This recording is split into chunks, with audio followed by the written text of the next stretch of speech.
আসসালামু আলাইকুম।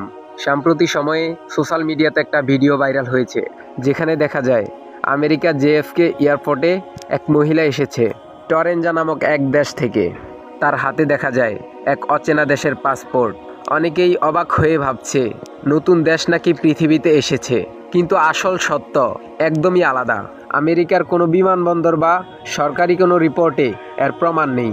বড় বড় সংবাদ মাধ্যম এনডিটিভি স্পষ্টভাবে বলেছে ভিডিওটা পুরোপুরি এআই দিয়ে বানানো নকল ভিডিও।